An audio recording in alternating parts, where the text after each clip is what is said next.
বলো। বলছি বাড়িতে প্রচুর কাজ আছে, ব্যাংকে গিয়ে আধার কার্ডটার সাথে লিংক করাতে লাগবে ব্যাংকের বইটার। কেওয়াইসি করাবো? হ্যাঁ, কেওয়াইসি করাতে লাগবে, কিন্তু আমার বাড়ির কাজ এখনো কমপ্লিট হয়নি। কোনো ব্যাপার না, আমি 1 মিনিটে তোমার কথা কাজ সলভ করে দিতে পারবো। জানো কিভাবে? মোবাইল থেকেই সব হবে। মোবাইলে গুগল ক্রোম আছে না, গুগল ক্রোম থেকে সব হবে। যাও দেখাই দিচ্ছি। ফোন থেকে হয়ে যাবে? হ্যাঁ যাও দেখাই দিচ্ছি। আজকে আমরা শিখবো আধার কার্ডের সাথে ব্যাংকের বই কিভাবে লিংক করাবো। তো ফার্স্টে আমাদের মোবাইলে গুগল ক্রোম আছে, গুগল ক্রোম চলে যাব। তো গুগল ক্রোমে যাওয়ার পর এখানে সার্চ করব NPCI। এটা লিখে সার্চ করার পরে ফার্স্টের যে ওয়েবসাইটটা চলে আসবে সেটাতে ক্লিক করব। ক্লিক করার পরে এরকম একটা ইন্টারফেস চলে আসবে।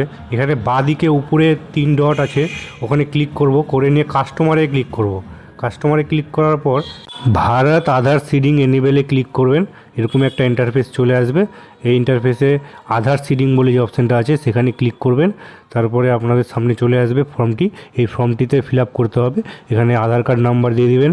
এখানে নিচে রিকোয়েস্ট ফর আধারে সিডিংয়ে ক্লিক করবেন। আর সিলেক্ট ইওর ব্যাংকে, আপনার ব্যাংকের একটা বই, যে ব্যাংকের বই আছে সেই ব্যাংকের নাম এখানে দেওয়া থাকবে। এখানে ওই ব্যাংকটিকে সিলেক্ট করে নিতে হবে। আপনার যে ব্যাংকের বই থাকবে সেই ব্যাংকটি সিলেক্ট করে নেবেন। এখানে তারপরে নিচে দেওয়া আছে সিডিং টপ, সেখানে ফ্রেশ সেডিং ক্লিক করবেন। ফ্রেশ সেডিংয়ে ক্লিক করার পরে এখানে অ্যাকাউন্ট নম্বর দিতে হবে। অ্যাকাউন্ট নম্বর একবার দিবেন, নিচে আর একবার দিবেন, দুবার অ্যাকাউন্ট নম্বর দেওয়ার পরে এখানে নিচে ক্যাপচা দিয়ে দিবেন। ক্যাপচাটা ভালো মতো ফিল আপ করবেন।